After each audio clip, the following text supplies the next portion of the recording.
Welcome to the deep dive. Hello. Today, we are taking on a pretty massive task. We're distilling the functional anatomy of the musculoskeletal system, and we're going straight to the source, Gray's anatomy. Right. Our mission here is to take these incredibly dense concepts, we're talking cartilage, bone, muscle, joints, and turn them into something clear, visual, and, actually applicable. That really is the challenge, because to understand movement, to understand support, you first have to appreciate the engineering that happens, way before the visible structure. So everything we're about to discuss. Everything, from your toughest tendon to your softest cartilage, it's all built on these specialized connective tissues, and they all come from the same place, embryonic mesenchymal stem cells. So we're really looking at the same fundamental biological recipe. Exactly. But with radically different outputs, just depending on how it's all organized. And the core ingredient. The core ingredient is the extracellular matrix, the ECM. Just think of it as a physical framework. It's mostly strong collagen fibers that are embedded in this highly hydrated gel of proteoglycans. Yeah. That simple two-part structure, that's the secret weapon. It's what lets these tissues withstand just immense mechanical stress your whole life. Okay, let's unpack this system then. Let's start with cartilage, the compressive cushion. The cushion, right. When I think of cartilage, I think of firmness. But you're saying its key mechanical function is actually all about water storage. How does that work? It's a genius mechanism, really. Yeah. The functional secret is in the proteoglycans, these really large molecules like aggrecan. Right. They have these long side chains, the glycosaminoglycans, or GAGs for short. Yeah. And the crucial part is that these GAGs have fixed negative charges. So they're like tiny magnets. Powerful tiny magnets. They aggressively attract and hold just massive amounts of water molecules. So the cartilage matrix is essentially just trapping water inside this rigid fibrous network. Precisely. And this trapped, pressurized water creates what anatomists call compressive turgor. If you could actually feel it, the wet cartilage is swelling up. Like a waterbed. Like a very, very rigid waterbed. And this swelling is tightly contained by all the collagen fibers around it. And that internal pressure is what lets it distribute heavy loads so evenly onto the bone underneath. And that's where the challenge comes in, right? If the tissue is so dense, so pressurized, how do the living cells inside even survive? I mean, cartilage is famously avascular. That avascularity is a huge limitation, a huge one.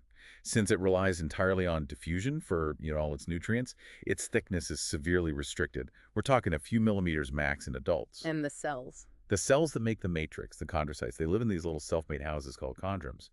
But because nutrients are so scarce, they often clump together in what we call isogenous groups, just trying to maximize the efficiency of those diffusion pathways. And the consequence of this limited transport, I'm guessing it's brutally slow repair. It makes turnover almost geological. Collagen turnover especially is glacial. Which is why it ages so poorly. Exactly. It gets stiff, it turns yellowish over time. Proteoglycans turn over a bit faster, maybe a 5-year lifespan in an adult, but generally once it's damaged, cartilage rarely repairs itself well. Let's focus on articular cartilage for a second, the stuff covering our joints. It doesn't have that protective outer sheath, the perichondrium. So how does it handle constant shear and compression? It uses internal structural zonation. It's brilliant. You picture a cross-section, you'd see layers, and each one is designed for a specific kind of stress. Okay, so at the top. The superficial layer is the tangential zone. The cells there are flattened, and fine collagen type 2 fibrils run parallel to the surface. That parallel arrangement is there specifically to resist intense shear forces, as bones slide past each other. That makes perfect sense. And what about deeper down where the force changes from sliding to compression? Well, below that, you get the radial zone. Here, the cells start lining up in vertical columns, and the collagen fibers also run vertically. To handle the load. Right, to handle that transition of load. And then finally, you hit the deepest layer, the calcified zone. It's sort of a mechanical intermediate halfway between cartilage and bone. And it's locked on tight. It's securely fastened to the subchondral bone by these complex interdigitations, and it's separated by a very distinct boundary line we call the tide mark. That boundary is essential to stop the whole cartilage layer from just shearing off the bone. Before we move on from the cushions quickly, what dictates the 3 major cartilage types we see? Oh, it's all about the fiber content. Hyaline is the prototypical glassy one with type 2 collagen. Right. You find it in your ribs, nose, trachea. Yeah, and that really tough stuff. That's fibrocartilage. It's the ultimate high tensile material. It strategically combines type I collagen for tension and type 2 for compression. Mm, That's what your intervertebral discs are made of. I see. And then there's elastic cartilage. It just adds elastin fibers to the matrix, which gives it this remarkable elastic recoil, perfect for vibration like in your ear or the epiglottis. Okay, let's shift gears. From the slow avascular cushion to the high-speed, rigid, and highly vascular powerhouse, bone. And the contrast could not be starker. Right. It's an immediate functional shift. Bone gives you rapid, rigid support. So when your muscles contract, that force translates into fast, controlled movement, not just, structural distortion. Mm. And unlike cartilage, its high vascularity allows for incredible adaptive capacity Mm. and regeneration. So how is that rigidity maximized architecturally? I know we have two main types of bone mass. We do. We organize bone into compact or cortical bone. That's the thick, dense outer layer you need for bearing bending stress. Yeah. You see it in the shafts of long bones. And inside that. Inside, you find cancellous or trabecular bone. It's a spongy internal mesh that's perfect for handling compression. It's abundant in places like your vertebral bodies. Compositionally, what gives it that legendary strength? It's the mix. You have a type of collagen providing tensile strength toughness, and then you have microcrystals of hydroxyapatite making up the inorganic part. And that's what gives it hardness. Hardness, rigidity, and the radiopacity we see on X-rays. And this whole structure is constantly being maintained by a specialized trio of cells. Let's start with the regulators, the osteoblasts. Osteoblasts are the synthesis factories. They're these cuboidal cells that first lay down osteoid. That's the unmineralized collagen matrix. Then they kick off mineralization using alkaline phosphatase. But they do more than just build. So much more. What's fascinating is their role in regulating the entire bone metabolism through hormones. They have receptors for PTH, and they actually dictate the activity of the bone-resorbing cells Oh. by controlling the balance of two molecules, RNKL and osteoproteogerin.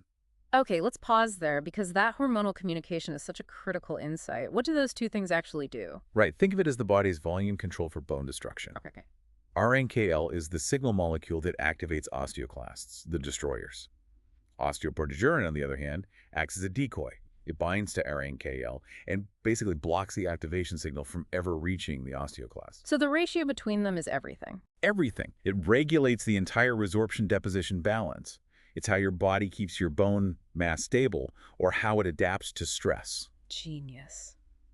Then we have the mature cells, the osteocytes trapped in the matrix they helped build. But they aren't passive. You have to think of them as the nervous system of the bone. Right. They're trapped in these tiny spaces, but they send out countless fine processes, dendrites, through these microscopic tunnels called canaliculi. Creating a network. A vast interconnected network. And that's the pathway for nutrient diffusion, but it also creates this metabolic and electrical continuity. It's how they sense and communicate mechanical strain across the whole bone. And finally, the large destroyers, the osteoclasts. These are the multinucleated cleanup crew. They're responsible for local resorption in these little carved-out areas called house ships lacunae. And how do they do it? It's a two-step process. First, they seal off an area and pump out protons to create a highly acidic environment that dissolves the mineral. Then they release specialized enzymes, especially cathepsin K, which is designed specifically to break down that tough type I collagen. Let's zoom out to the architecture of mature cortical bone. It's built on these beautifully organized cylinders, the osteons. The osteon, or the Haversian system, is the fundamental unit. Yeah. It's made of concentric lamellae circling a central Haversian canal. Which holds the supply lines. The capillaries and nerves. It ensures every osteocyte gets oxygen and nutrients. And these central canals are all connected by perpendicular channels, Volkmann's canals, creating this rapid communication and supply grid. And the scars of past remodeling are always visible, aren't they? They are. They're marked by the cement line, or reversal line. That's the boundary where the osteoclasts stopped their tunneling before the osteoblasts moved in to lay down new bone. It's a microsignature of continuous remodeling. Speaking of continuous, bone remodeling is described as a cutting and closing cone process. And that process is happening constantly throughout your life. The cutting cone is led by osteoclasts, just excavating a cylindrical tunnel. And right behind it is the closing cone of osteoblasts, lining the new tunnel and slowly filling the space inward with new matrix. What's so fascinating here is that this isn't just maintenance, it's adaptation. Absolutely. It renews about 10% of your skeleton every year, but crucially, it adapts to mechanical demand. So less force means? Less force means resorption. Think astronauts in zero gravity. But increased force means deposition. Think of the extreme hypertrophy you see in the racket arm of a professional tennis player. Bone responds to the peak forces it experiences. Okay, moving to how long bones actually get longer, that's all dictated by endochondral ossification at the growth plate. This is the critical engine of length. It's a dynamic sequence of zones. You start with the proliferative zone, where chondrocytes divide rapidly and stack up into these neat vertical columns like palisades. And then what? Those cells then hypertrophy, they swell up, and the matrix around them calcifies. Finally, blood vessels invade, bringing in the osteoblasts to lay down new bone on that calcified cartilage scaffolding. Until growth stops. Right. When growth ceases, the ossification centers meet, and the whole plate undergoes bony fusion, leaving behind just the faint epiphyseal line. We have to touch on vascularity before we move on. Bone is rich in vessels, but the flow direction in long bones is key. It is. The flow in the shafts of long bones is primarily centrifugal. It flows outward from the main nutrient arteries in the center toward the periosteum on the outside. An important detail. Very important for understanding things like how a marrow infection might spread. What about pain? We know broken bones hurt, but how do we detect stress or pressure within the bone itself? Well, the nerves are most numerous in the periosteum and at the ends of the bones. And we have sensory receptors, including free endings, the nociceptors. A lot of these are mechanosensitive. So they feel pressure. They respond to mechanical distortion, or, critically, to raised intraosseous pressure. That's a major cause of deep bone pain. And what's amazing is that bone cells themselves have receptors for neuropeptides, suggesting this direct, complex dialogue between the nervous system and bone metabolism. Okay, now we arrive at joints. The articulations that define our movement, how do we classify them? We usually start based on movement and the material between the bones. So you have the relatively immovable fibrous joint sutures in the skull, for example. Right. Then the slightly movable cartilaginous joints. There's synchondrosis, which is temporary, like a growth plate, and then symphysis, which is a permanent fibrocartilage pad, like your pubic symphysis. But the masterpiece of engineering is the freely moving synovial joint. This is where we see that incredibly low friction. That low friction is all managed by the synovial membrane, which lines the joint capsule. The inner layer has two key cell types, type A, which are like macrophages cleaning up debris, and type B. And type B are the important ones here. They're the predominant fibroblast-like cells. And they synthesize hyaluronin and, most importantly, the key boundary lubricant, lubricin. And lubricin and the synovial fluid allow the bones to, what's the term? They enable fluid film lubrication. Essentially, they let the bones aquaplane across each other. The coefficient of friction is phenomenal. It's much lower than ice on ice. And synovial joints themselves are classified by shape, which dictates their movement. Yes. Hinge, pivot, ellipsoid, saddle, and ball and socket. That shape determines the degrees of freedom. For instance, the saddle joint in your thumb is unique because its shape means every movement involves what we call coupled rotation. So you can't just flex your thumb? You can't. You can't flex it without some slight rotation happening at the same time. It's built into the mechanics of the joint. Let's talk about some of the critical biomechanical concepts. First, joint positions. Right. We differentiate them based on stability. The close pack position is when the joint surfaces match up perfectly, the ligaments are taut, and the joint is locked. Maximum stability. Maximum stability, perfect for weight bearing. Think of your knee in full extension. All other positions are loose packed, where there's less congruence, and that allows for all the little accessory movements you need for daily function. And the motion itself isn't a simple pivot. No, it's very complex. We talk about an instantaneous center of rotation because it actually shifts slightly during any movement.